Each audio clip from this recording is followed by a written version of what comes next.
The Game of Logic by Lewis Carroll. To my child friend. I charm in vain, for never again, all keenly as my glance I bend, will memory, goddess coy, embody for my joy departed days, nor let me gaze on thee, my fairy friend. Yet could thy face in mystic grace a moment smile on me, 'twould send far darting rays of light from heaven athwart the night, by which to read in every deed thy spirit, sweetest friend. So may the stream of life's long dream flow gently onward to its end, with many a floweret gay adown its willowy way. May no sigh vex, no care perplex my loving little friend. End of chapter.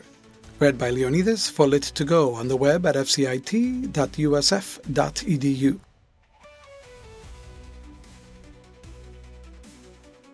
The Game of Logic by Lewis Carroll.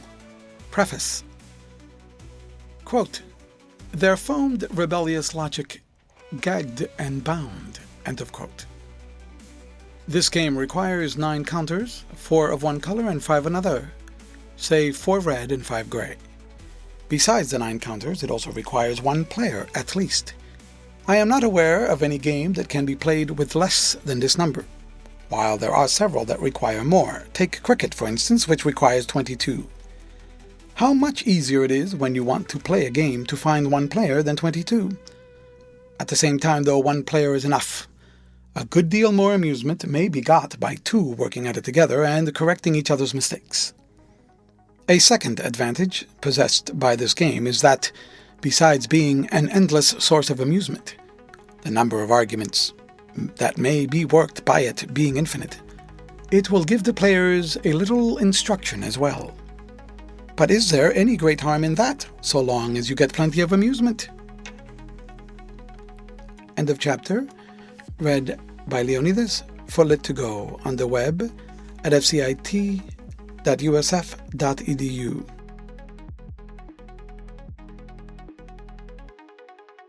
The Game of Logic by Lewis Carroll. Chapter 1, Part 1. Propositions. New lamps for old. Light come, light go. 1. Propositions. Some new cakes are nice. No new cakes are nice. All new cakes are nice. There are 3 propositions for you, the only 3 kinds we are going to use in this game, and the first thing to be done is to learn how to express them on the board. Let us begin with, some new cakes are nice. But before doing so, a remark has to be made, one that is rather important, and by no means easy to understand, all in a moment, so please to read this very carefully. The world contains many things, such as buns, babies, beetles, battledores, etc. And these things possess many attributes, such as baked, beautiful, black, broken, etc. In fact, whatever can be attributed to, that is, said to belong to, anything is an attribute. Whenever we wish to mention a thing, we use a substantive. When we wish to mention an attribute, we use an adjective. People have asked the question, can a thing exist without any attributes belonging to it? It is a very puzzling question, and I'm not going to try to answer it. Let us turn up our noses and treat it with contemptuous silence, as if it really wasn't worth noticing. But if they put it the other way and ask, can an attribute exist without anything for it to belong to? We may say at once, no. No more than a baby could go a railway journey with no one to take care of it. You never saw beautiful floating about in the air or littered about on the floor without anything to be beautiful, now did you?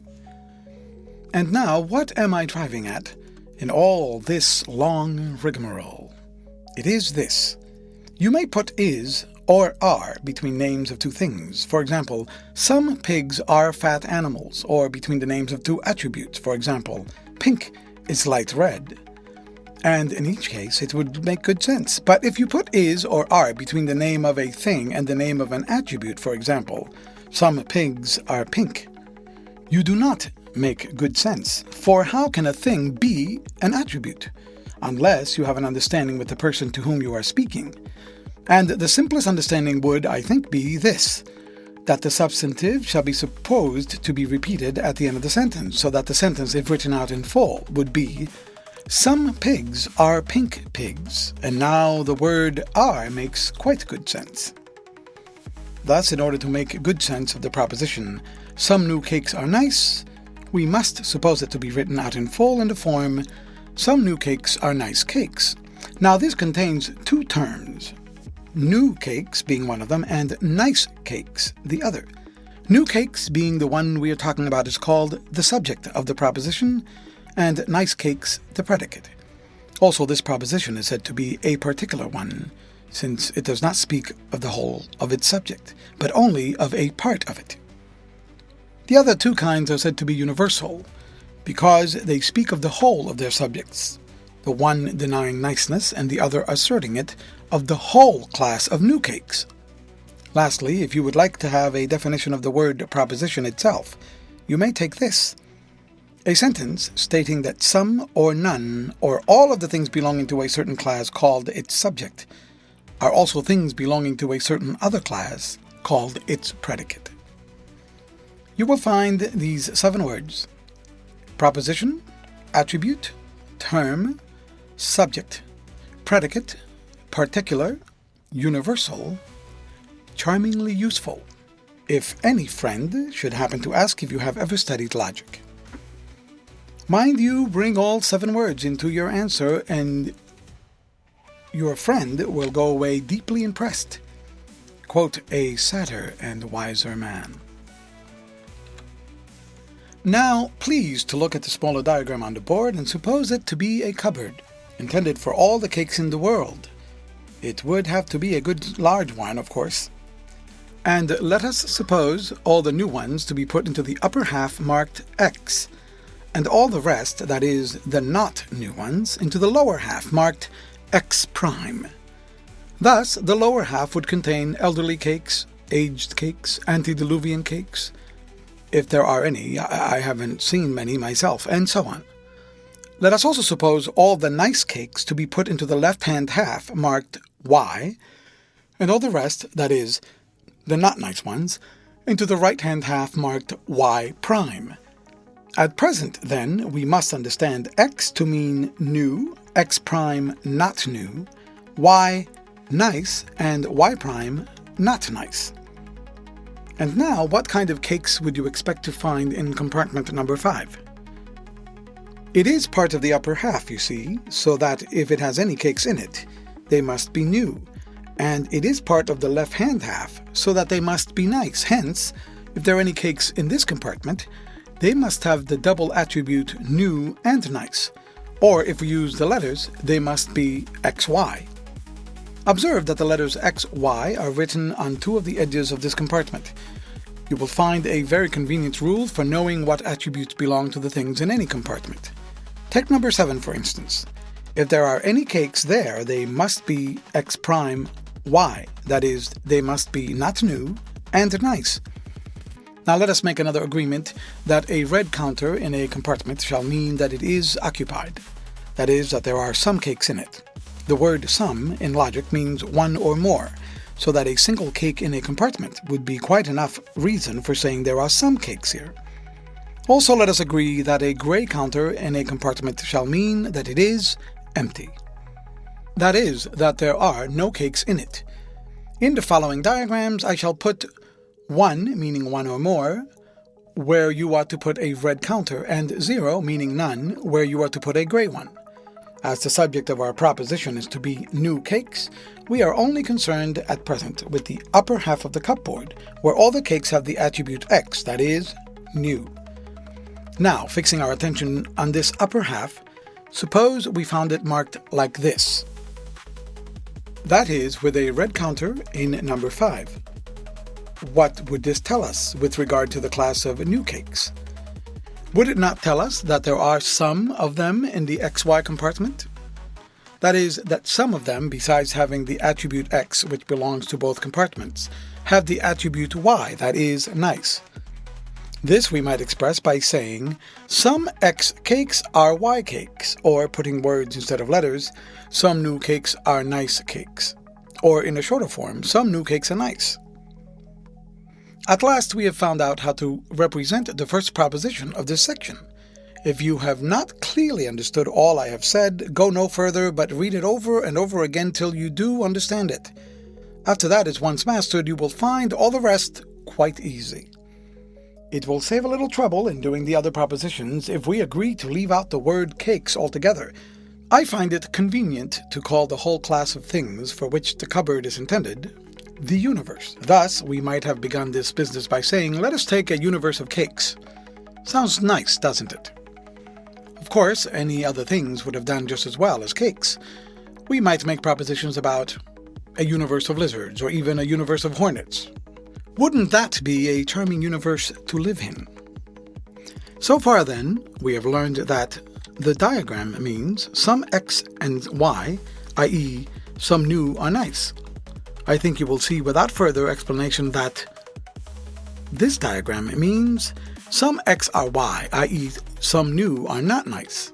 Now let us put a gray counter into number 5 and ask ourselves the meaning of this diagram. This tells us that the XY compartment is empty, which we may express by no X are Y or no new cakes are nice. This is the second of the 3 propositions at the head of the section. In the same way, the following diagram would mean no X are Y or no new cakes are not nice. What would you make of this diagram, I wonder? I hope you will not have much trouble in making out that this represents a double proposition, namely, some X are Y and some are Y prime, that is, some new are nice and some are not nice. The following is a little harder, perhaps.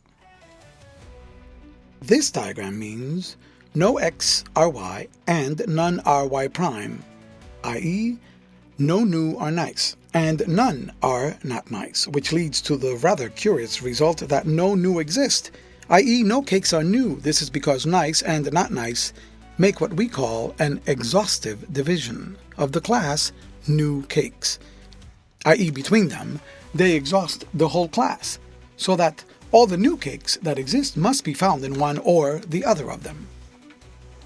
And now suppose you had to represent with counters the contradictory to no cakes are new, which would be some cakes are new, or, putting letters for words, some cakes are X. How would you do it? This will puzzle you a little, I expect. Evidently, you must put a red counter somewhere in the X half of the cupboard, since you know there are some new cakes, but you must not put it into the left-hand compartment, since you do not know them to be nice. Nor may you put it into the right-hand one, since you do not know them to be not nice. What then are you to do? I think the best way out of the difficulty is to place the red counter on the division line between the XY compartment and the XY prime compartment. This I shall represent as I always put 1 where you are to put a red counter by the diagram below. Our ingenious American cousins have invented a phrase to express the position of a man who wants to join one or the other of 2 parties, such as 2 parties, Democrats and Republicans, but can't make up his mind which. Such a man is said to be sitting on the fence. Now that is exactly the position of the red counter you have just placed on the division line.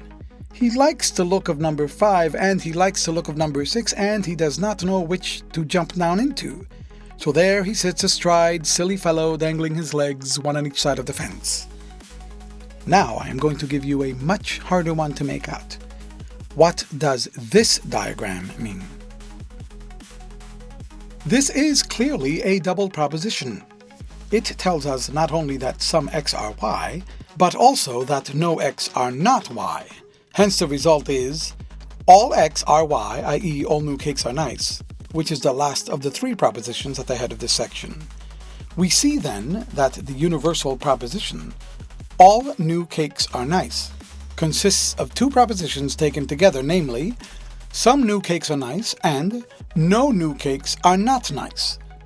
In the same way, the diagram below would mean all x are y prime, that is, all new cakes are not nice. Now, what would you make of such a proposition as, the cake you have given me is nice?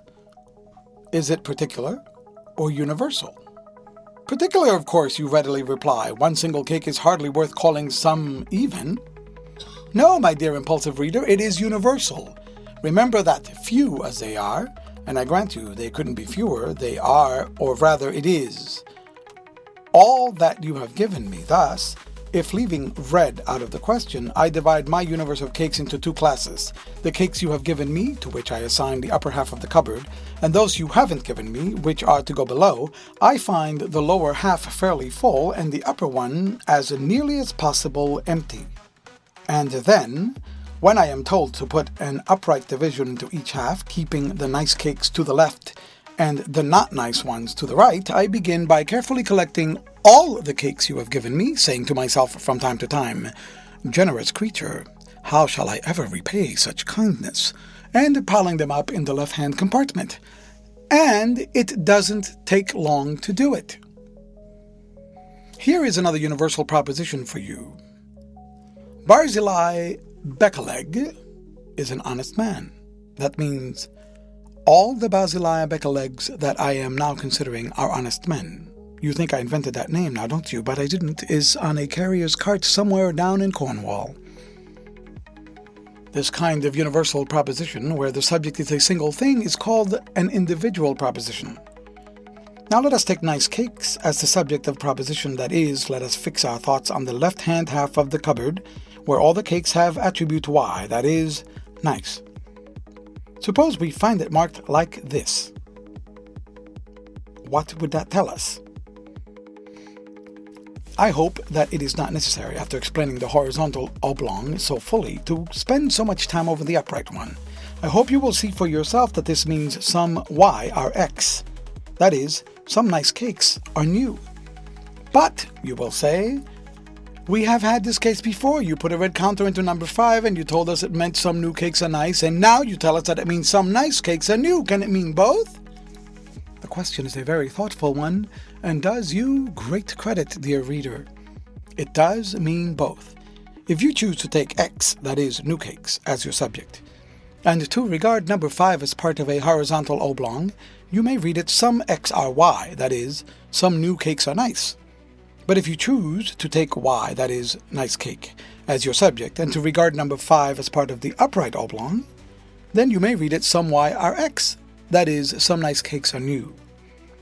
They are merely two different ways of expressing the very same truth.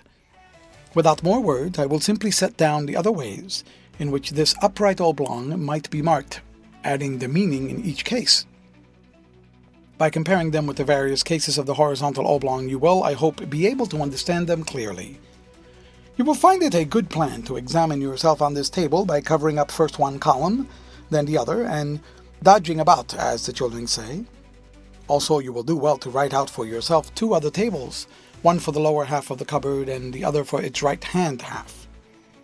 And now I think we have said all we need to say about the smaller diagram, and may go on to the larger one. Below is a table of symbols and meanings. Symbol 1. Some y are x prime, that is, some nice are not new. Symbol 2. No y are x, that is, no nice are new. Observe that this is merely another way of expressing no new are nice. Symbol 3. No y are x prime, that is, no nice are not new. Symbol 4. Some y are x and some are x prime, that is, some nice are new and some are not new. Symbol 4. No y are x and none are x prime, that is, no y exist, that is, no cakes are nice. Symbol number 5. All y are x, that is, all nice are new. Symbol 6.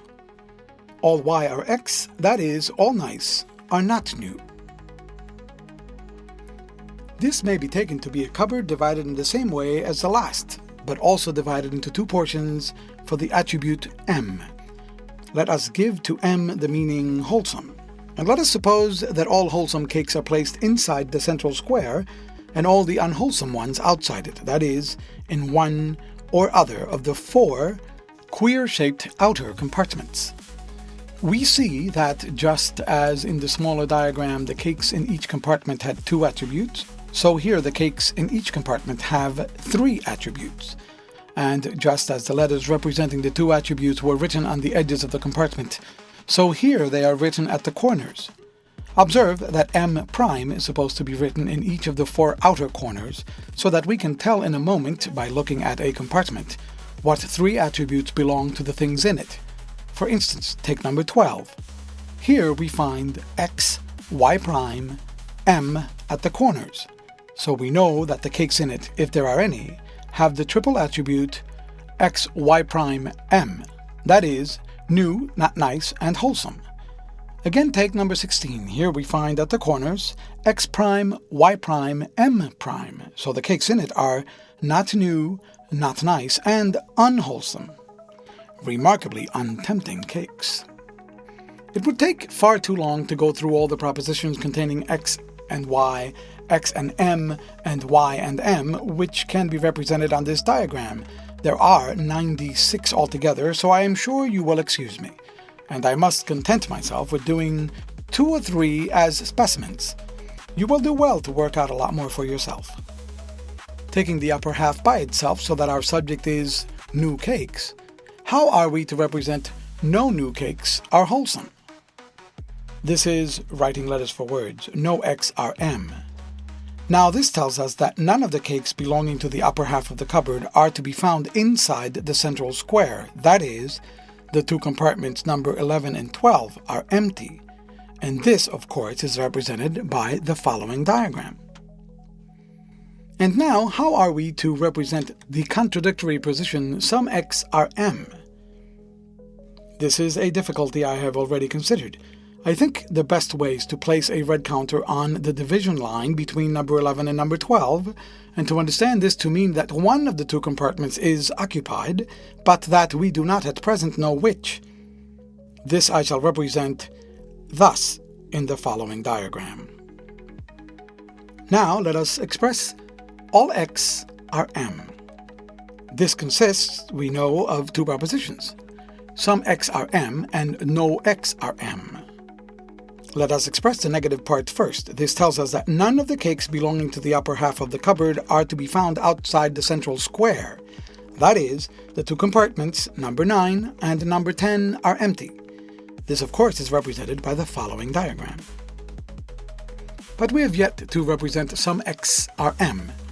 This tells us that there are some cakes in the oblong consisting of number 11 and number 12, so we place our red counter, as in the previous example, on the division line between number 11 and number 12, and the result is the following diagram. Now let us try 1 or 2 interpretations. What are we to make of this diagram with regard to X and Y? This tells us, with regard to the XY' square, that it is wholly empty, since both compartments are so marked. With regard to the XY square, it tells us that it is occupied. True, it is only one compartment of it that is so marked, but that is quite enough, whether the other be occupied or empty, to settle the fact that there is something in the square. If then we transfer our marks to the smaller diagram so as to get rid of the M subdivisions, we have a right to mark it thus in the following diagram, which means you know all X are Y. The result would have been exactly the same if the given oblong had been marked thus, as in the following diagram. Once more, how shall we interpret this diagram with regard to X and Y? This tells us as to the XY square that one of its compartments is empty, but this information is quite useless as there is no mark in the other compartment. If the other compartment happened to be empty too, the square would be empty, and if it happened to be occupied, the square would be occupied. So, as we do not know which is the case, we can say nothing about this square. The other square, the xy prime square, we know, as in the previous example, to be occupied. If then we transfer our marks to the smaller diagram, we get merely this diagram, which means you know some x are y prime. These principles may be applied to all the other oblongs. For instance, to represent all y prime are m prime, we should mark the right-hand upright oblong, the one that has the attribute y prime, thus, as in the following diagram. And if we were told to interpret the lower half of the cupboard, marked as follows with regard to x and y, as in the following diagram, we should transfer it to the smaller diagram thus. And read this diagram, all x prime are y. Two more remarks about the propositions need to be made. One is that in every proposition beginning with some or all, the actual existence of the subject is asserted. If, for instance, I say all misers are selfish, I mean that misers actually exist. If I wish to avoid making this assertion and merely to state the law that miserliness necessarily involves selfishness, I should say, no misers are unselfish, which does not assert that any misers exist at all, but merely that if any did exist, they would be selfish. The other is that when a proposition begins with some or no and contains more than two attributes, these attributes may be rearranged and shifted from one term to the other ad libitum.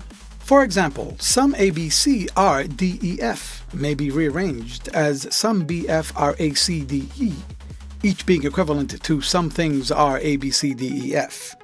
Again, no wise old men are rash and reckless gamblers may be rearranged as no rash old gamblers are wise and reckless, each being equivalent to no men are wise old rash reckless gamblers. End of chapter. Read by Leonidas for Lit2Go on the web at fcit.usf.edu.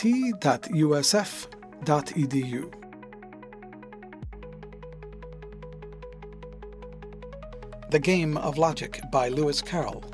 Chapter 1, Part 2, Syllogisms.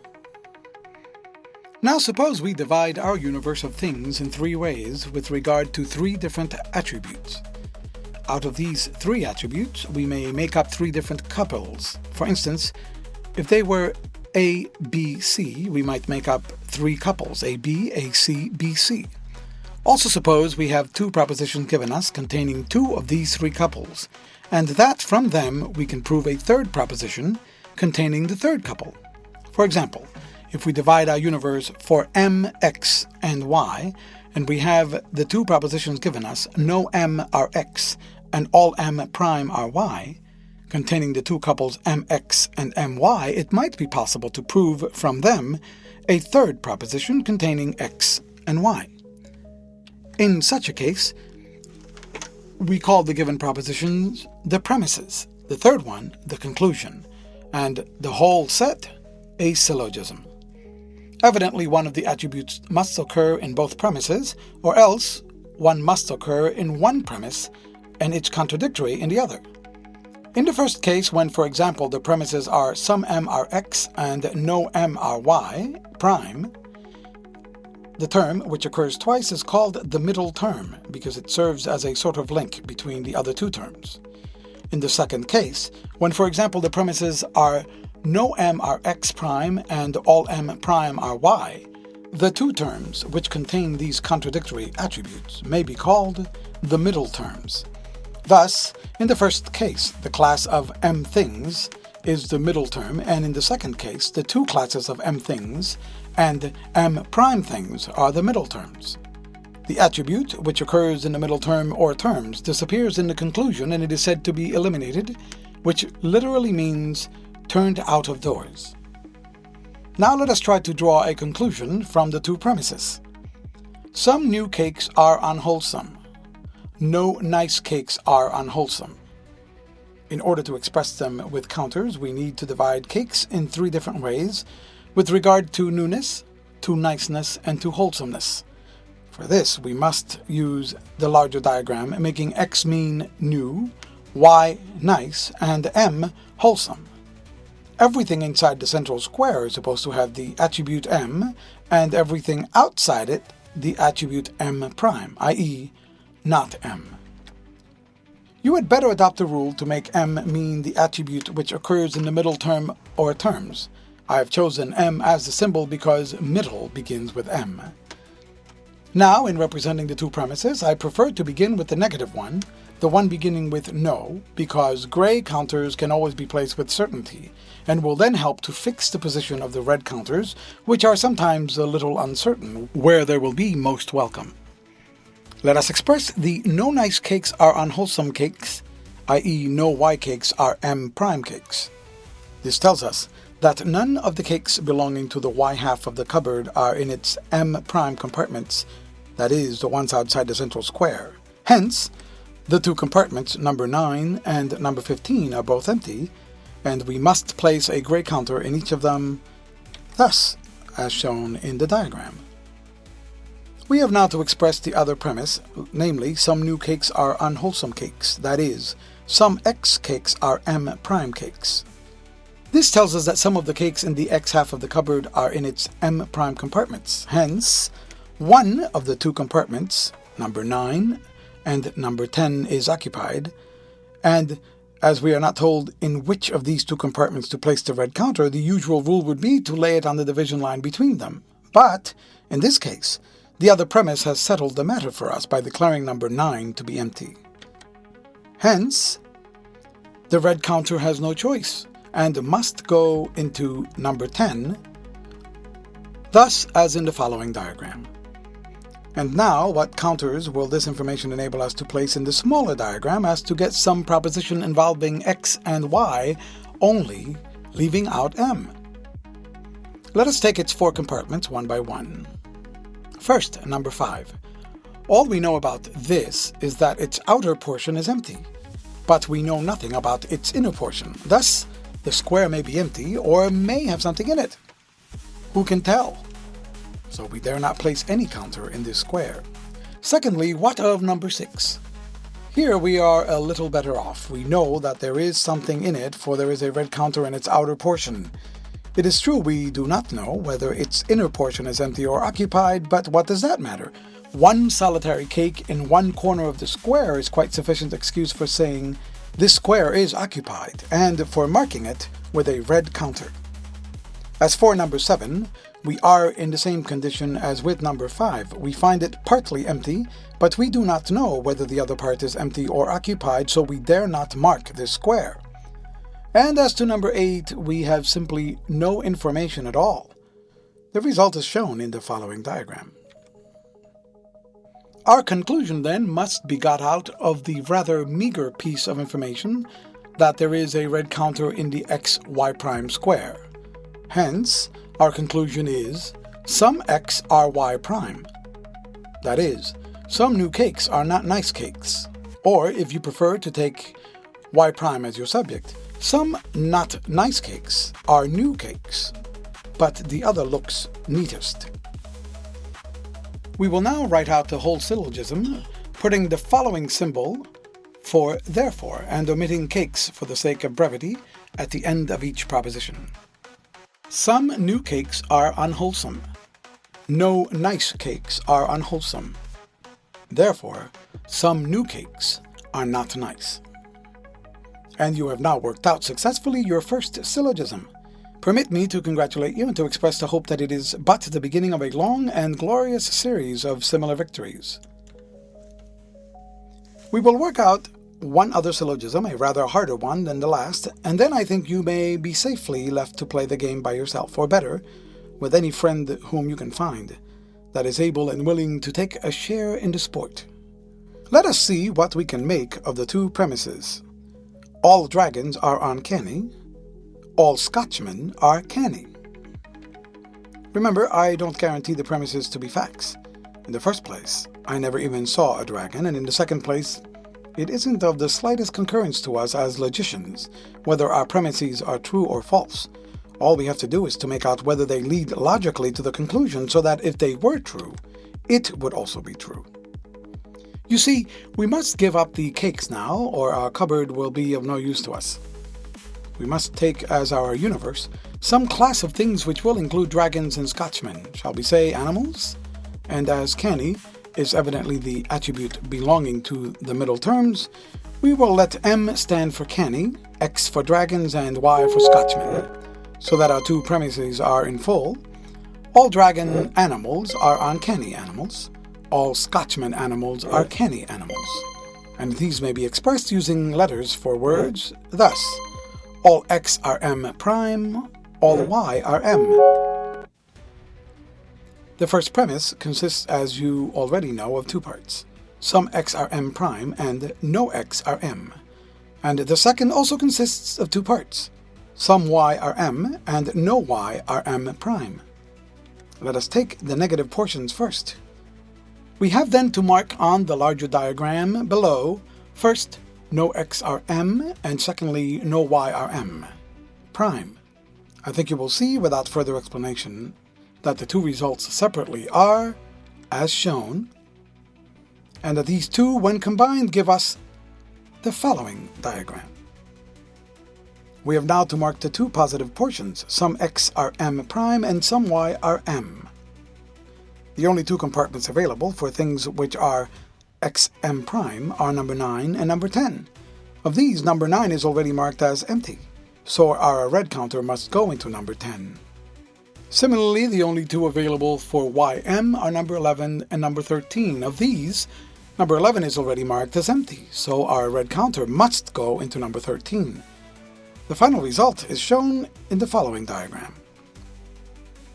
And now how much of this information can usefully be transferred to the smaller diagram?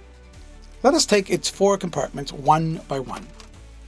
As to number 5, this we see is wholly empty, so mark it with a gray counter. As to number 6, this we see is occupied, so mark it with a red counter. As to number 7, ditto ditto. As to number 8, no information. The smaller diagram is now pretty liberally marked, as shown below. And now what conclusion can we read off from this? Well, it is impossible to pack such abundant information into one proposition. We shall have to indulge in two this time. First, by taking X as subject, we get all X are Y, that is, all dragons are not Scotchmen. Secondly, by taking Y as subject, we get all Y are X, that is, all Scotchmen are not dragons. Let us now write out altogether our two premises and our brace of conclusions. All dragons are uncanny. All Scotchmen are canny. Therefore, all dragons are not Scotchmen. All Scotchmen are not dragons. Let me mention in conclusion that you may perhaps meet with logical treatises in which it is not assumed that anything exists at all.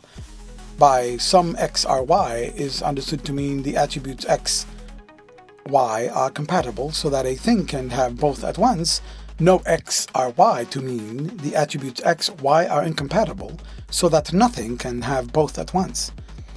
In such treatises, propositions have quite different meanings from what they have in our game of logic, and it will be well to understand exactly what the difference is. First, take some X are Y. Here we understand R to mean R as an actual fact, which of course implies that some X things exist. But they, the writers of these other treatises, only understand R to mean can be, which does not at all imply that any exist. So they mean less than we do. Our meaning includes theirs, for of course some X are Y includes some X can be Y. But theirs does not include ours. For example, some Welsh hippopotami are heavy would be true according to these writers, since the attributes Welsh and heavy are quite compatible in a hippopotamus. But it would be false in our game, since there are no Welsh hippopotami to be heavy. Secondly, take no X are Y. Here we understand R to mean R as an actual fact, which does not at all imply that no X can be Y. But they understand the proposition to mean not only that none are Y, but that none can possibly be Y. So they mean more than we do. Their meaning includes ours, for of course no X can be Y includes no X are Y. But ours does not include theirs. For example, no policemen are 8 feet high would be true in our game, since, as an actual fact, no such splendid specimens are ever found. But it would be false, according to these writers, since the attributes belonging to the police force and 8 feet high are quite compatible. There is nothing to prevent a policeman from growing to that height if sufficiently rubbed with Rowland's Macassar oil, which said to make hair grow when rubbed on hair, and so of course will make a policeman grow when rubbed on a policeman. Thirdly, take all x are y, which consists of the two partial propositions, some x are y and no x are y. Here, of course, the treatises mean less than we do in the first part and more than we do in the second. But the two operations don't balance each other any more than you can console a man for having knocked down one of his chimneys by giving him an extra doorstep. If you meet with syllogisms of this kind, you may work them quite easily by the system I have given you. You have only to make R mean are capable of being, and all will go smoothly. For some x are y will become some x are capable of being y. That is, the attributes x, y are compatible, and no x are y will become no x are capable of being y. That is, the attributes x, y are incompatible. And of course, all x are y will become some x are capable of being y and none are capable of being y prime. That is, the attributes x, y are compatible and the attributes x, y prime are incompatible. By using the diagrams for this system, you must understand a red counter to mean there may possibly be something in this compartment, and a gray one to mean there cannot possibly be anything in this compartment. End of chapter. Read by Leonidas for Lit2Go on the web at fcit.usf.edu.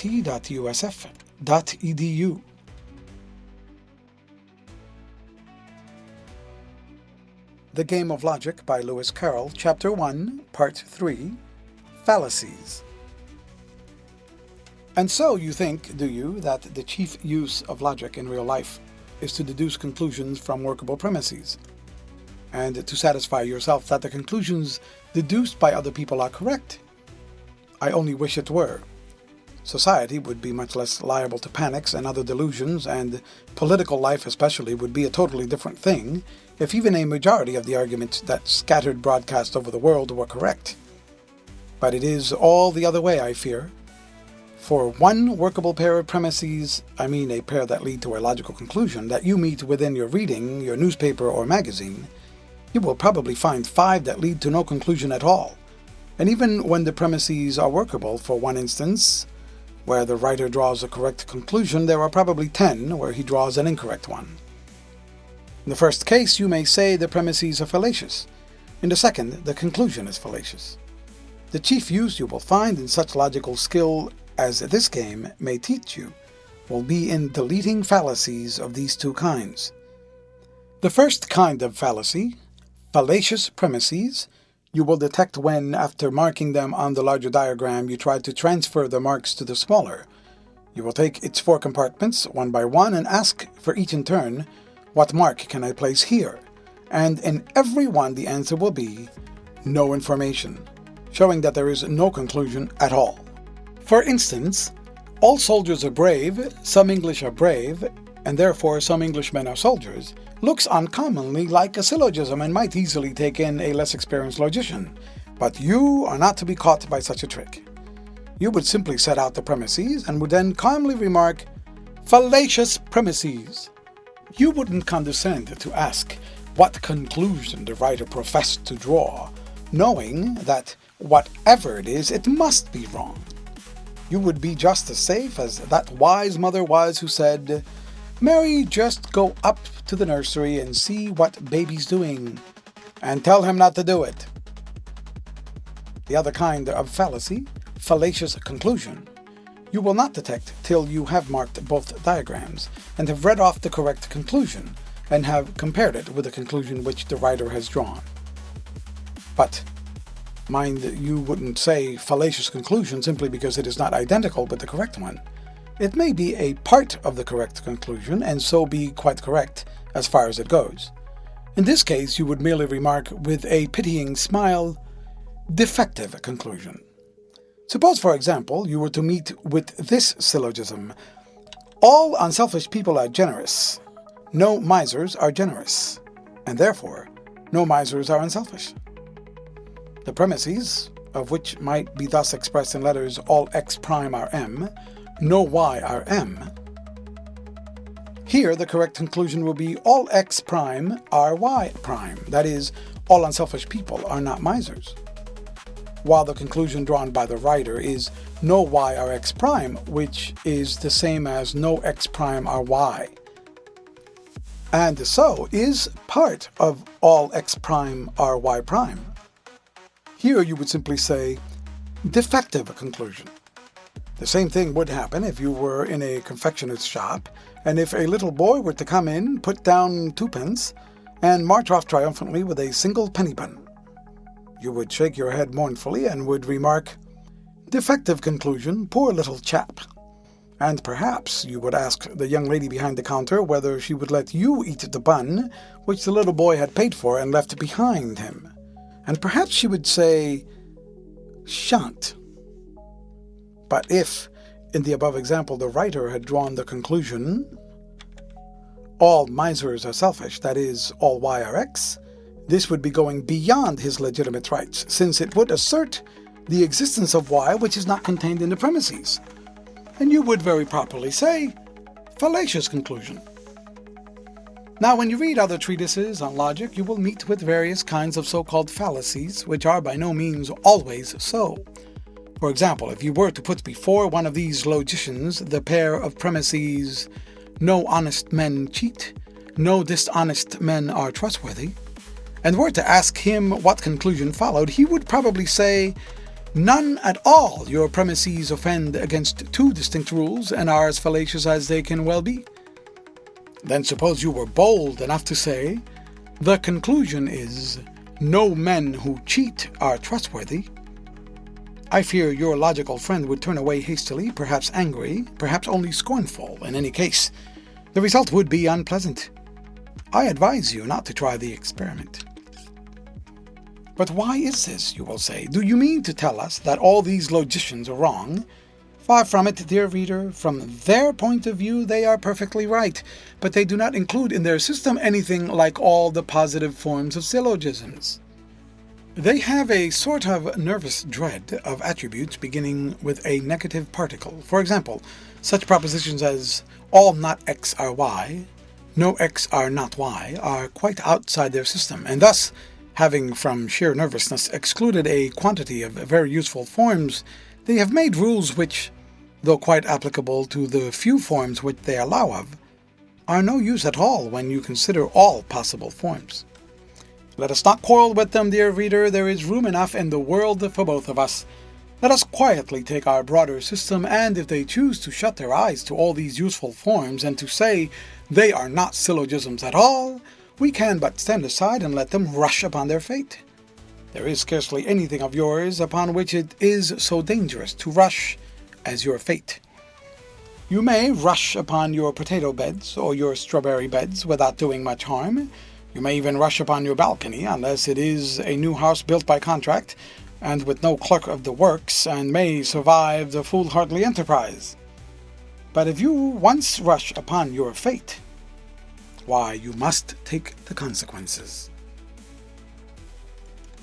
End of chapter, read by Leonidas for Lit2Go, on the web at fcit.usf.edu.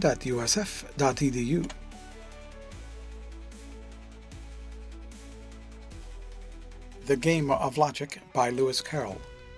Chapter 2, Cross Questions. The man in the wilderness asked of me, how many strawberries grow in the sea? Part 1. Elementary.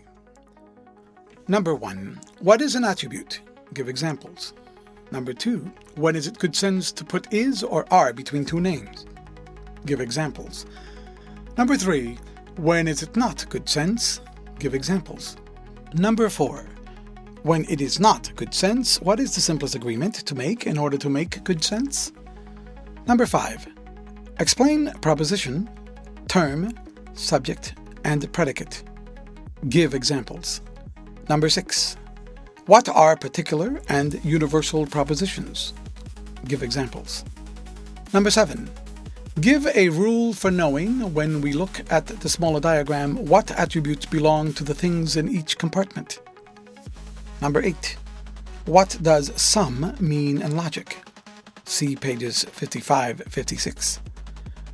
Number 9. In what sense do we use the word universe in this game? Number 10. What is a double proposition? Give examples. Number 11. When is a class of things said to be exhaustively divided? Give examples. Number 12. Explain the phrase sitting on the fence. Number 13. What two partial propositions make up, when taken together, all x are y? Number 14. What are individual propositions? Give examples. Number 15. What kinds of propositions imply, in this game, the existence of their subjects? Number 16. When a proposition contains more than two attributes, these attributes may, in some cases, be rearranged and shifted from one term to the other. In what cases may this be done? Give examples. Break up each of the following into two partial propositions. Number 17. All tigers are fierce. 18. All hard-boiled eggs are unwholesome. 19. I am happy. 20. John is not at home. See pages 56-57. 21. Give a rule for knowing, when we look at the larger diagram, what attributes belong to the things contained in each compartment. Number 22. Explain premises, conclusion, and syllogism. Give examples. 23. Explain the phrases middle term and middle terms. 24. In marking a pair of premises on the larger diagram, why is it best to mark negative propositions before affirmative ones? 25. Why is it of no consequence to us as logicians whether the premises are true or false? 26. How can we work syllogisms in which we are told that some x are y is to be understood to mean the attribute x, y are compatible, and no x are y to mean the attributes x, y are incompatible? 27. What are the two kinds of fallacies? 28. How may we detect fallacious premises? 29. How may we detect a fallacious conclusion? 30. Sometimes the conclusion offered to us is not identical with the correct conclusion and yet cannot be fairly called fallacious. When does this happen, and what name may we give to such a conclusion? See pages 57-59. Part 2. Half of smaller diagram. Propositions to be represented in the following diagram. 1. Some x are not y. 2. All x are not y. 3. Some x are y and some are not y. 4. No x exist. 5. Some x exist. 6. No x are not y. 7. Some x are not y and some x exist. In the following problems, taking x equals judges, y equals just. Number 8. No judges are just. Number 9. Some judges are unjust. Number 10. All judges are just. In the following problems, x equals plums, y equals wholesome. 11. Some plums are wholesome. 12. There are no wholesome plums. 13. Plums are some of them wholesome and some not. 14. All plums are unwholesome. See pages 59-60. In the following problems, y equals diligent students, x equals successful. 15. No diligent students are unsuccessful. 16. All diligent students are successful.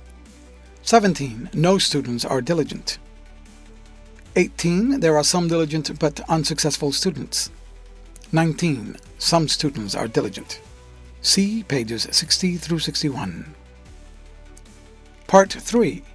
Half of smaller diagram. Symbols to be interpreted. Problems 1 through 4. using the following diagram. Problems 5 through 8. X equals good riddles, Y equals hard. See pages 61 through 62. Problems 9 through 12. X equals lobster, Y equals selfish. Problems 13 through 16, using the following diagram. Y equals healthy people, X equals happy. See page 62. Part 4. Smaller diagram.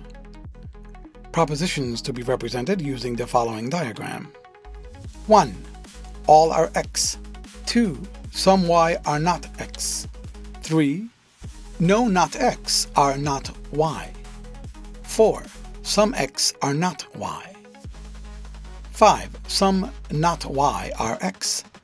6. No not X are Y. 7. Some not X are not Y. 8. All not X are not Y. 9. Some not Y exist. 10. No not X exist. 11. Some Y are X and some are not X. 12. All X are Y and all are not Y are not X. See pages 62 through 63. Taking nations as universe, X equals civilized, Y equals warlike, for problems 13 through 17. 13. No civilized nation is warlike. 14. All unwarlike nations are uncivilized. 15. Some nations are unwarlike. 16. All warlike nations are civilized and all civilized nations are warlike. 17. No nation is uncivilized. In problems 18 through 23, taking crocodiles as universe, X equals hungry and Y equals amiable. 18. All hungry crocodiles are unamiable. 19. No crocodiles are amiable when hungry. 20. Some crocodiles, when not hungry, are amiable, but some are not. 21. No crocodiles are amiable, and some are hungry. 22. All crocodiles, when not hungry, are amiable, and all unamiable crocodiles are hungry. 23. Some hungry crocodiles are amiable, and some that are not hungry are unamiable. See pages 63 through 64. Part 5. Smaller diagram.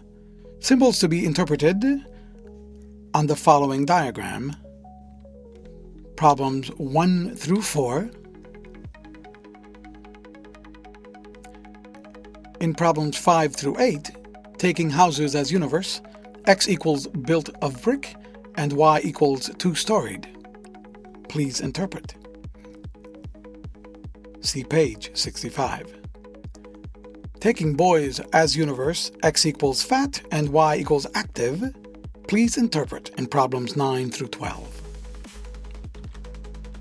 Taking cats as universe, X equals green-eyed and Y good-tempered. Interpret in problems 13 through 16. See pages 65 through 66. Part 6. Larger diagram. Propositions to be represented in the following diagram. Number 1. No X are M. 2. Some Y are M prime. 3. All M are X prime. 4. No M prime are Y prime. 5. No M are X. All Y are M. 6. Some X are M. No Y are M. 7. All M are X prime. No M are Y. 8. No X prime are M. No Y prime are M prime. See pages 67 through 68. Taking rabbits as universe, M equals greedy, X equals old, and Y equals black. Represent, in problem 9, no old rabbits are greedy. 10. Some not greedy rabbits are black. 11. All white rabbits are free from greediness. 12. All greedy rabbits are young. 13. No old rabbits are greedy. All black rabbits are greedy. 14. All rabbits that are not greedy are black. No old rabbits are free from greediness. Taking birds as universe, M equals that sing loud, X equals well fed, Y equals happy.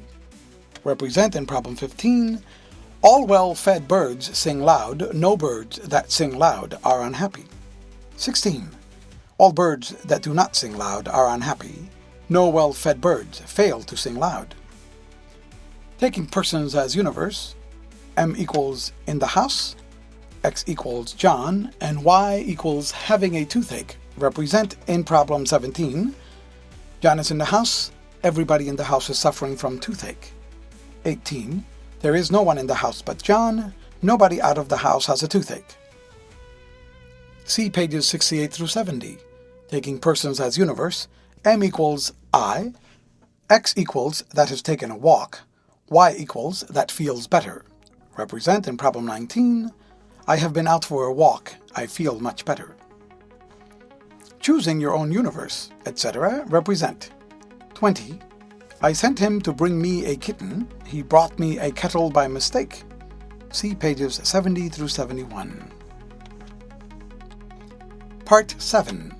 Both diagrams to be employed. NB. In each question, a small diagram should be drawn for X and Y only and marked in accordance with the given large diagram, and then as many propositions as possible for X and Y should be read off from this small diagram. For problems 1 through 4, see pages 72. For problems 5 through 12, mark in a large diagram the following pairs of propositions from the preceding section, then mark a small diagram in accordance with it, etc. Mark on a large diagram the following pairs of propositions, then mark a small diagram, etc. These are, in fact, pairs of premises for syllogisms, and the results read off from the small diagram are the conclusions. 13. No exciting books suit feverish patience. Unexciting books make one drowsy. 14. Some who deserve the fair get their deserts. None but the brave deserve the fair. 15. No children are patient.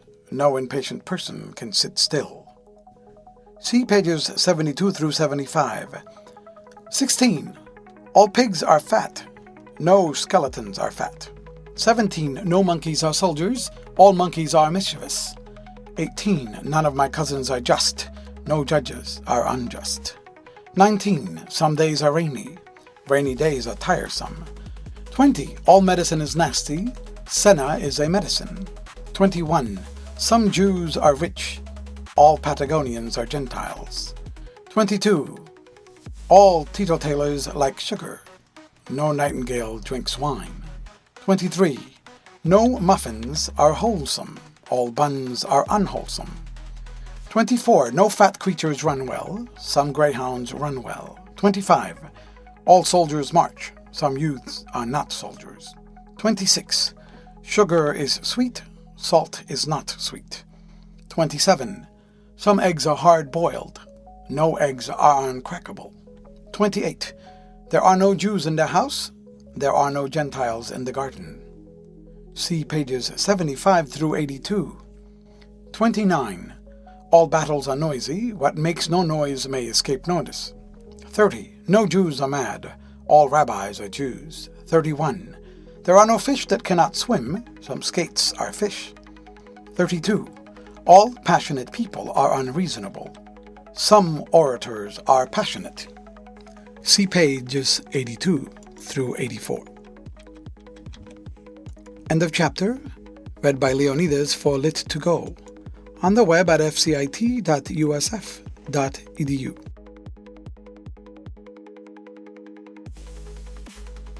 The Game of Logic by Lewis Carroll, Chapter 3, Crooked Answers. I answered him as I thought good, as many as red herrings grow in the wood. Part 1. Elementary. Number 1. Whatever can be attributed to, that is, said to belong to a thing, is called an attribute. For example, baked, which can frequently be attributed to buns, and beautiful, which can seldom be attributed to babies. Number 2. When there are names of two things, for example, these pigs are fat animals, or of two attributes, for example, pink is light red. 3.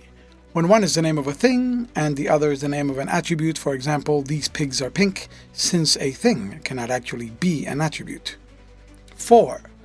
That the substantive shall be supposed to be repeated at the end of the sentence, for example, these pigs are pink pigs. 5. A proposition is a sentence stating that some or none or all of the things belonging to a certain class called the subject are also things belonging to a certain other class called the predicate. For example, some new cakes are not nice. That is written in full, some new cakes are not nice cakes, where the class new cakes is the subject and the class not nice cakes is the predicate. 6. A proposition stating that some of the things belonging to its subject are so and so is called particular. For example, some new cakes are nice, some new cakes are not nice. A proposition stating that none of the things belonging to its subject, or that all of them are so and so, is called universal. For example, no new cakes are nice, all new cakes are not nice. 7. The things in each compartment possess two attributes whose symbols will be found written on two of the edges of that compartment. 8. One or more. 9. As a name of the class of things to which the whole diagram is assigned. 10. A proposition containing two statements, for example, some new cakes are nice, and some are not nice. 11. When the whole class thus divided is exhausted among the sets into which it is divided, there being no member of it which does not belong to some one of them. For example, the class new cakes is exhaustively divided into nice and not nice, since every new cake must be one or the other. 12. When a man cannot make up his mind which of two parties he will join, he is said to be sitting on the fence, not being able to decide on which side he will jump down. 13. Some x are y and no x are y. 14. A proposition whose subject is a single thing is called individual. For example, I am happy. John is not at home. These are universal propositions, being the same as all the I's that exist are happy. All the Johns that I am now considering are not at home. 15. Propositions beginning with some or all. 16. When they begin with some or no. For example, some ABC are DEF may be rearranged as some BF are ACDE, each being equivalent to some ABCDEF exist. 17. Some tigers are fierce, no tigers are not fierce. 18. Some hard-boiled eggs are unwholesome, no hard-boiled eggs are wholesome. 19. Some eyes are happy, no eyes are unhappy. 20. Some Johns are not at home, no Johns are at home. 21. The things in each compartment of the larger diagram possess three attributes, whose symbols will be found written at three of the corners of the compartment, except in the case of M', which is not actually inserted in the diagram, but is supposed to stand at each of its outer four corners. 22. If the universe of things be divided with regard to three different attributes, and if two propositions be given containing two different couples of these attributes, and if from these we can prove a third proposition containing the two attributes that have not yet occurred together, the given propositions are called the premises, the third one the conclusion, and the whole set a syllogism. For example, the premises might be no M are X and all M' are Y, and it might be possible to prove from them a conclusion containing X and Y. 23. If an attribute occurs in both premises, the term containing it is called the middle term. For example, if the premises are some M are X and no M are Y', the class of M things is the middle term. If an attribute occurs in one premise and its contrary in the other, the terms containing them may be called the middle terms. For example, if the premises are no M are X' and all M' are Y, the two classes of M things and M' things may be called the middle terms. 24.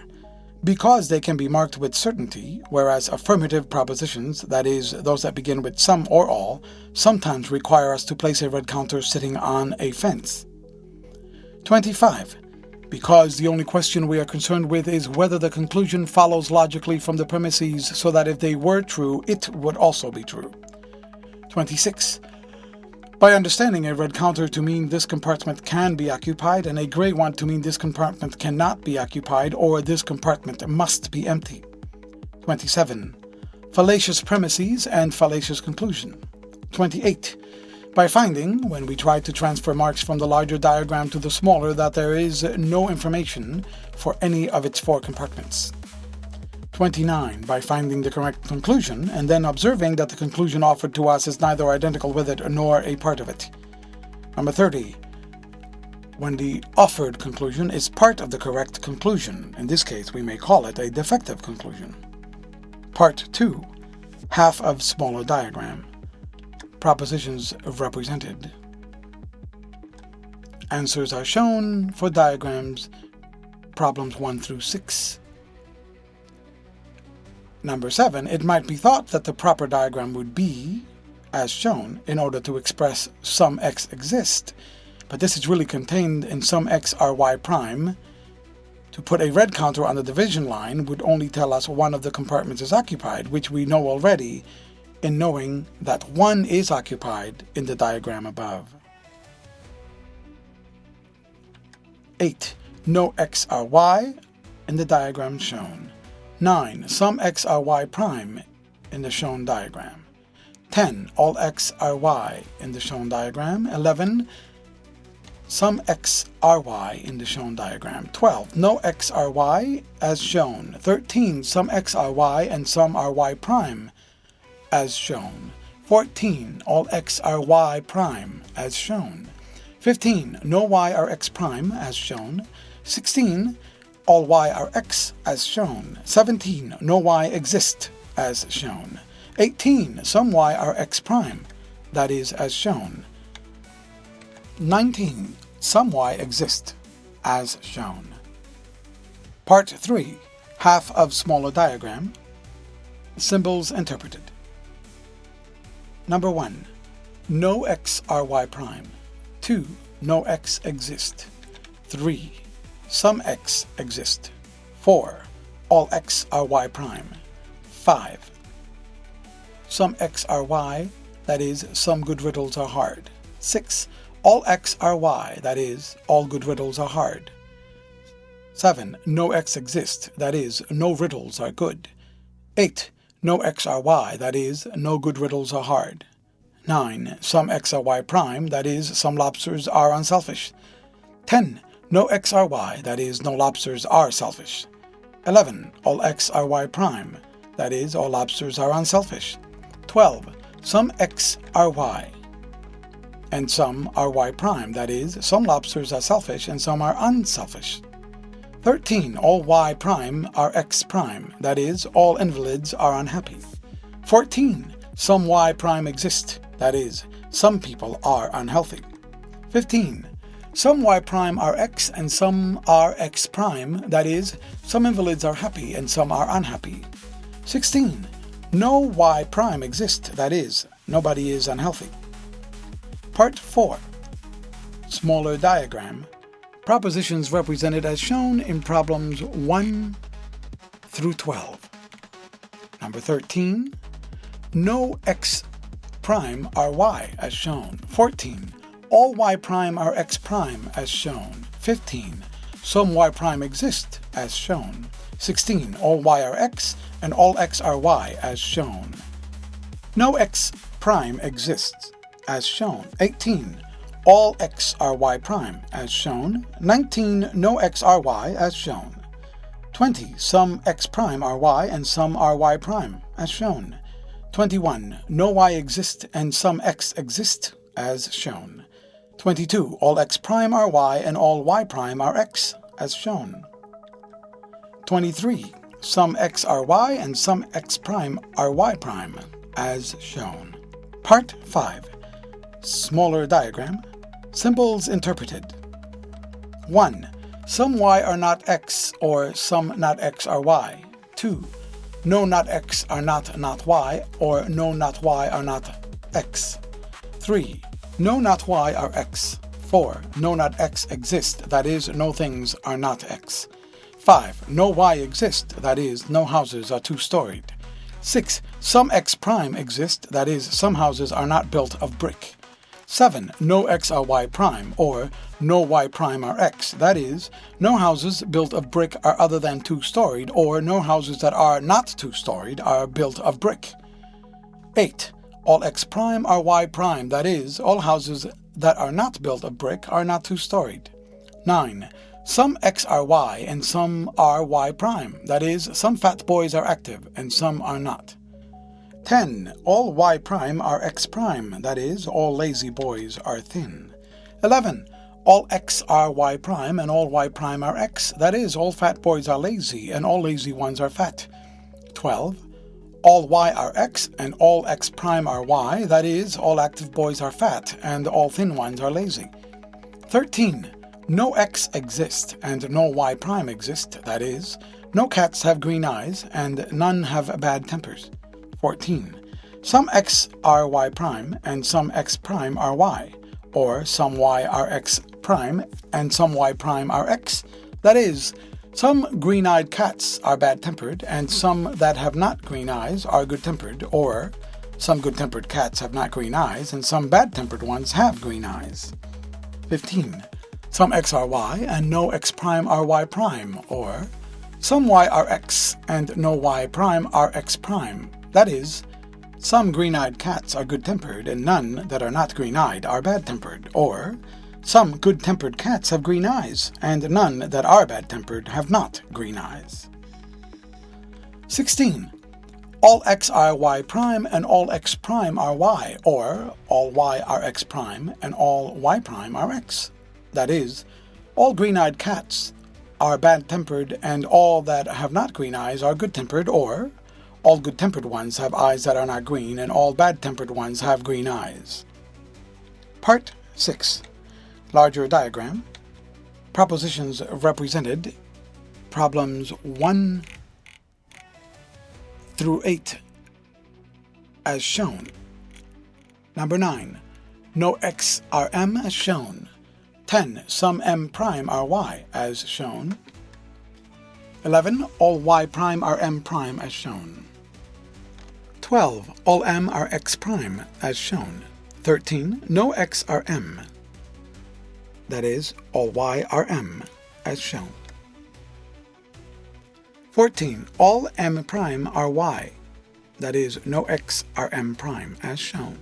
15. All x are m. No m are y prime, as shown. 16. All m prime are y prime. That is, no x are m prime, as shown. 17. All x are m. That is, all m are y, as shown. See remarks on number 7 on page 60. 18. No x prime are m, that is, no m prime are y, as shown. 19. All m are x, that is, all m are y, as shown. 20. We had better take persons as universe. We may choose myself as middle term, in which case the premises will take the form, I am a person who sent him to bring a kitten. I am a person to whom he brought a kettle by mistake. Or we may choose he as middle term, in which case the premises would take the form, he is a person whom I sent to bring me a kitten. He is a person who brought me a kettle by mistake. The latter form seems best, as the interest of the anecdote clearly depends on his stupidity, not on what happened to me. Let us then make m equal he, x equal persons whom I sent, etc., and y equals persons who brought back, etc. Hence, all m are x, all m are y, and the required diagram is shown. Part 7. Both diagrams employed. Number 1. Diagram as shown, that is, all y are x prime. 2.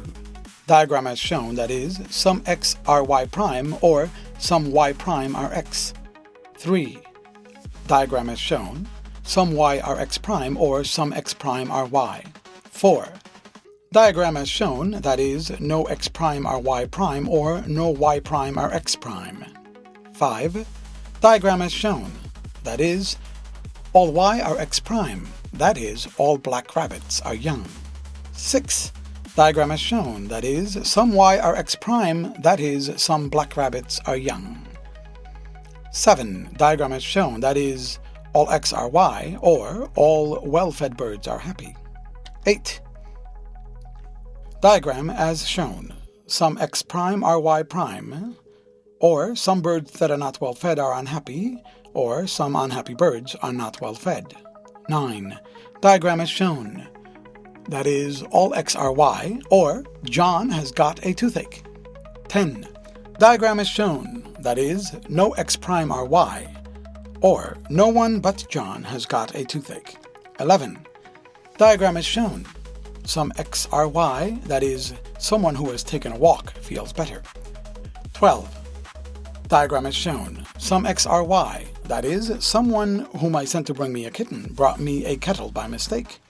13. Diagram as shown, let books be universe, m equal exciting, x equals that suit feverish patients, y equals that make one drowsy. No m are x, and therefore no y are x. All m are y, that is, no books suit feverish patients except such as make one drowsy. 14. Diagram as shown, let persons be universe, m equals that deserve the fare, x equals that get their deserts, y equals brave. Some m are x, and therefore some y are x. No y prime are m. That is, some brave persons get their deserts. 15. Diagram as shown, let persons be universe, m equal patient, x equal children, y equal that can sit still. No x are m, and therefore no x are y. No m prime are y, that is, no children can sit still. 16. Diagram as shown, let things be universe, m equal fat, x equal pigs, y equal skeletons. All x are m, and therefore all x are y prime, no y are m. That is, all pigs are not skeletons. 17. Diagram as shown, let creatures be universe, m equal monkeys, x equal soldiers, y equal mischievous. No m are x, therefore some y are x prime, all m are y, that is, some mischievous creatures are not soldiers. 18. Diagram as shown, let persons be universe, m equal just, x equal my cousins, y equal judges. No x are m, therefore no x are y, no y are m prime, that is, none of my cousins are judges. 19. Diagram as shown, let periods be universe, m equal days, x equal rainy, y equal tiresome. Some m are x, therefore some x are y, all xm are y, that is, some rainy periods are tiresome. And b. These are not legitimate premises, since the conclusion is really part of the second premise, so that the first premise is superfluous. This may be shown in letters thus.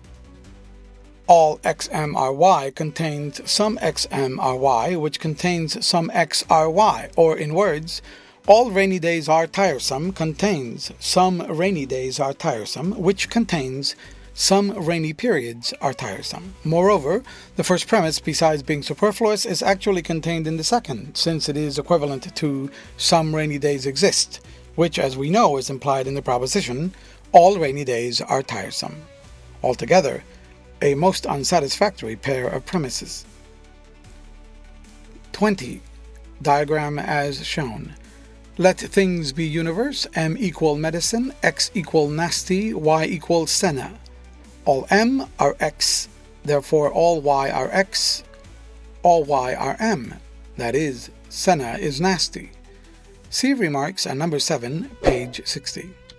21. Diagram as shown, let persons be universe, m equal Jews, x equal rich, y equal Patagonians. Some m are x, therefore some x are y prime, all y are m prime. Some rich persons are not Patagonians. 22. Diagram as shown, let creatures be universe, M equal teetotalers, X that like sugar, Y nightingales. All M are X, therefore no Y are X prime, no Y are M prime, that is, no nightingales dislike sugar. 23. Diagram as shown. Let food be universe, M equal wholesome, X equal muffins, Y equal buns. No X are M, all Y are M. There is no information for the smaller diagram, so no conclusion can be drawn. 24. Diagram as shown. Let creatures be universe. M equal that run well, X equal fat, Y equal greyhounds. No X are M, therefore some Y are X prime, some Y are M, that is, some greyhounds are not fat. 25. Diagram as shown. Let persons be universe. M equal soldiers, X equal that to march, Y equal youths. Some M are X, some Y are M prime. There is no information for the smaller diagram, so no conclusion can be drawn. 26. Diagram as shown. Let food be universe. M equals sweet, X equals sugar, Y equals salt. All X are M, therefore all X are Y prime, all Y are M prime, all Y are X prime. That is, sugar is not salt, salt is not sugar. 27. Diagram as shown. Let things be universe. M equal eggs, X equal hard-boiled, Y equal crackable. Some M are X, therefore some X are Y, no M are Y prime. That is, some hard-boiled things can be cracked. 28. Diagram as shown. Let persons be universe. M equal Jews, X equal that are in the house, Y equal that are in the garden. No M are X, therefore no X are Y. No M prime are Y. That is, no persons that are in the house are also in the garden. 29. Diagram as shown. Let things be universe. M equal noisy, X equal battles, Y equal that may escape notice. All X are M, therefore some X prime are Y, all M prime are Y. Some things that are not battles may escape notice. 30. Diagram as shown. Let persons be universe. M equal Jews, X equal mad, Y equal rabbis. No M are X, therefore all Y are X prime, all Y are M. That is, all rabbis are sane. 31. Diagram as shown. Let things be universe. M equal fish, X equal that can swim, Y equals skates. No M are X prime, and therefore some Y are X, some Y are M. That is, some skates can swim. 32. Diagram as shown. Let people be universe. M equal passionate, X equal reasonable, Y equal orators. All M are X prime, and therefore some Y are X prime, some Y are M. That is, some orators are unreasonable. See remarks on number 7, page 60. End of chapter, read by Leonidas for Lit2Go on the web at fcit.usf.edu.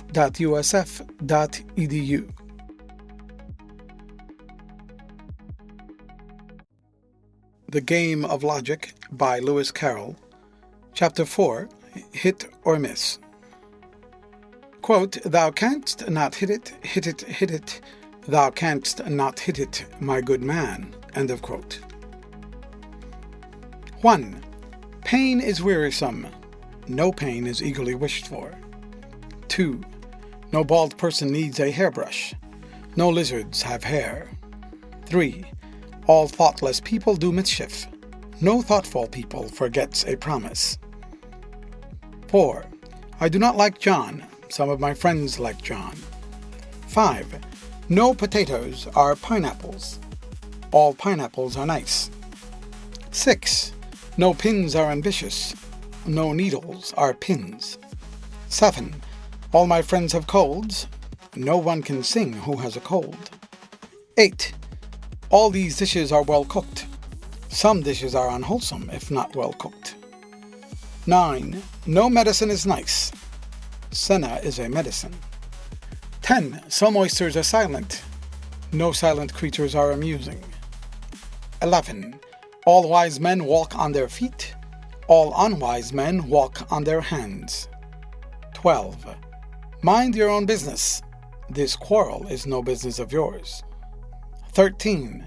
No bridges are made of sugar. Some bridges are picturesque. 14. No riddles interest me that can be solved. All these riddles are insoluble. 15. John is industrious. All industrious people are happy. 16. No frogs write books. Some people use ink in writing books. 17. No pokers are soft. All pillows are soft. 18. No antelope is ungraceful. Graceful animals delight the eye. 19. Some uncles are ungenerous. All merchants are generous. 20. No unhappy people chuckle. No happy people groan. 21. Audible music causes vibration in the air. Inaudible music is not worth paying for. 22. He gave me £5. I was delighted. 23. No old Jews are fat millers. All my friends are old millers. 24. Flour is good for food. Oatmeal is a kind of flour. 25. Some dreams are terrible. No lambs are terrible. 26. No rich man begs in the street. All who are not rich should keep accounts. 27. No thieves are honest. Some dishonest people are found out. 28. All wasps are unfriendly. All puppies are friendly. 29. All improbable stories are doubted. None of these stories are probable. 30. He told me you had gone away.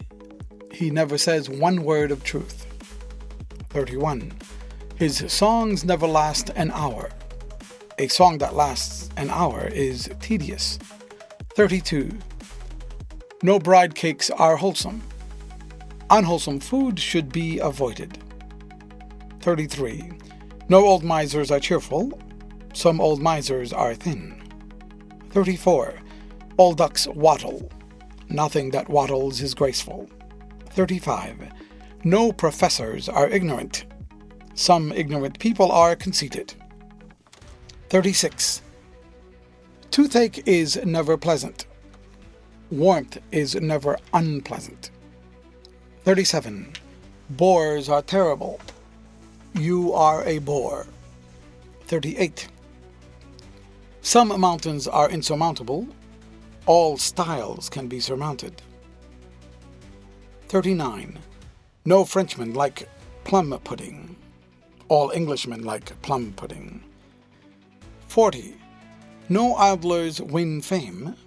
Some painters are not idle. 41. No lobsters are unreasonable. No reasonable creatures expect impossibilities. 42. No kind deed is unlawful. What is lawful may be done without fear. 43. No fossils can be crossed in love. Any oyster may be crossed in love. 44. This is beyond endurance. Well, nothing beyond endurance has ever happened to me. 45. All uneducated men are shallow. All these students are educated. 46. All my cousins are unjust. No judges are unjust. 47. No country that has been explored is infested by dragons. Unexplored countries are fascinating. 48. No misers are generous. Some old men are not generous. 49. A prudent man shuns hyenas. No banker is imprudent. 50. Some poetry is original. No original work is producible at will. 51. No misers are unselfish. None but misers save eggshells. 52. All pale people are phlegmatic. No one who is not pale looks poetical.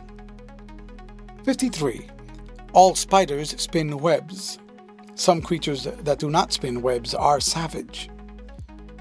54. None of my cousins are just. All judges are just. 55. John is industrious. No industrious people are unhappy. 56.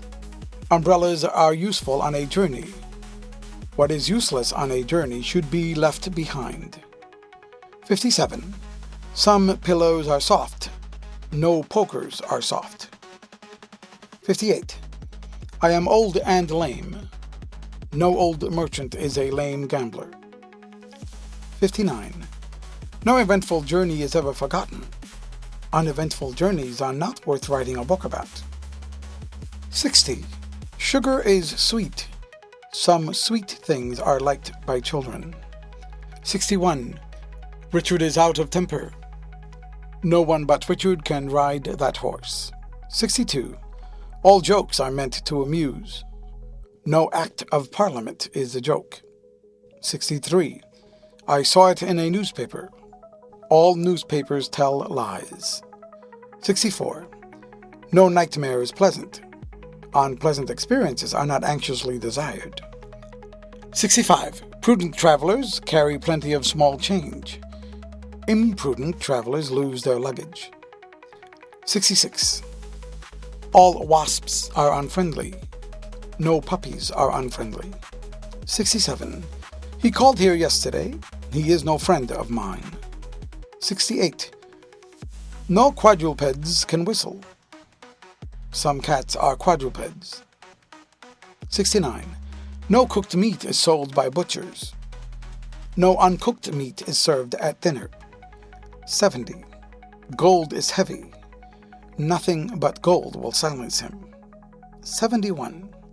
Some pigs are wild. There are no pigs that are not fat. 72. No emperors are dentists. All dentists are dreaded by children. 73.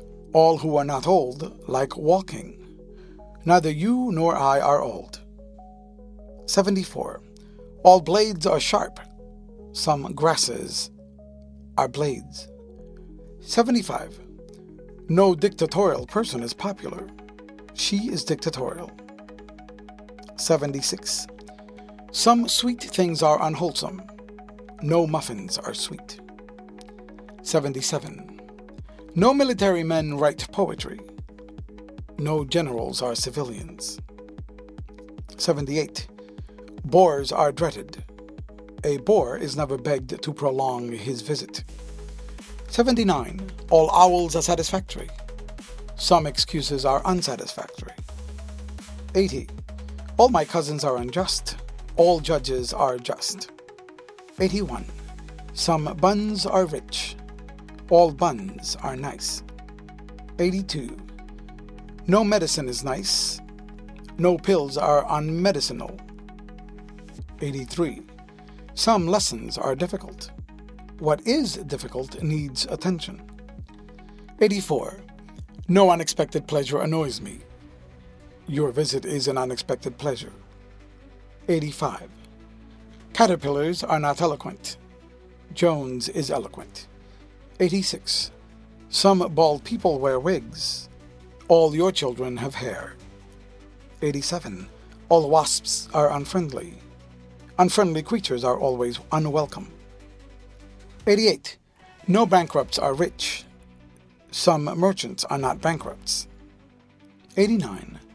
Weasels sometimes sleep. All animals sometimes sleep. 90. Ill-managed concerns are unprofitable. Railways are never ill-managed. 91. Everybody has seen a pig. Nobody admires a pig. Extract a pair of premises out of each of the following and deduce the conclusion if there is one. 92. The lion, as anyone can tell you who has been chased by them as often as I have, is a very savage animal, and there are certain individuals among them, though I will not guarantee it as a general law, who do not drink coffee. 93. It was most absurd of you to offer it. You might have known, if you had had any sense, that no old sailors ever like gruel. But I thought, as he was an uncle of yours, an uncle of mine indeed, stuff. You may call it stuff if you like. All I know is my uncles are all old men, and they like gruel like anything. Well, your uncles are. 94. Do come away. I can't stand this squeezing any more.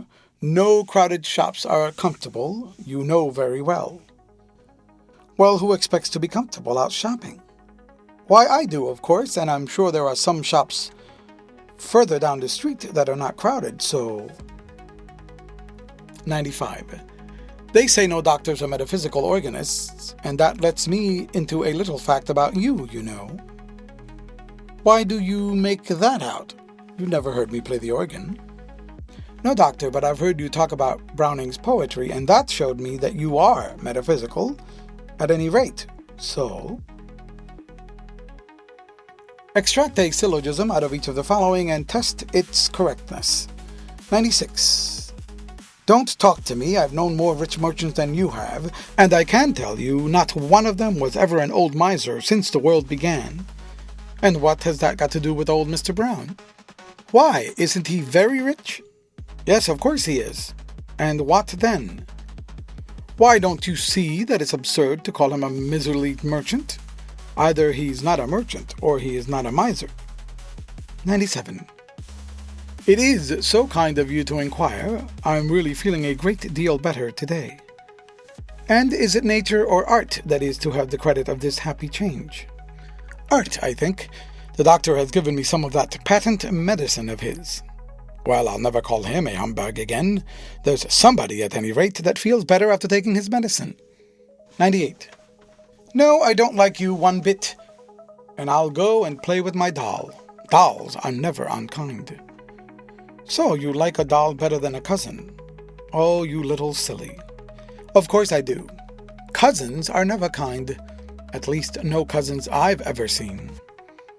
Well, and what does that prove, I'd like to know? If you mean that cousins aren't dolls, who ever said that they were? 99. What are you talking about geraniums for? You can't tell one flower from another at this distance.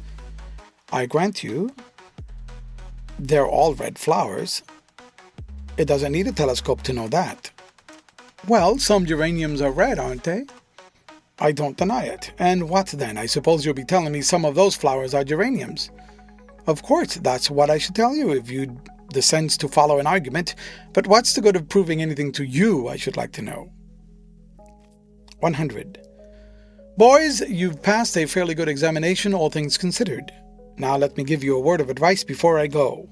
Remember that all who are really anxious to learn work hard. I thank you, sir, in the name of my scholars, and proud am I to think there are some of them at least that are really anxious to learn. Very glad to hear it. And how do you make it out to be so? Why, sir, I know how hard they work, some of them, that is. Who should know better? Extract from the following speech a series of syllogisms or arguments having the form of syllogisms and test their correctness. It is supposed to be spoken by a fond mother in answer to a friend's cautious suggestion that she is perhaps a little overdoing it in the way of lessons with her children.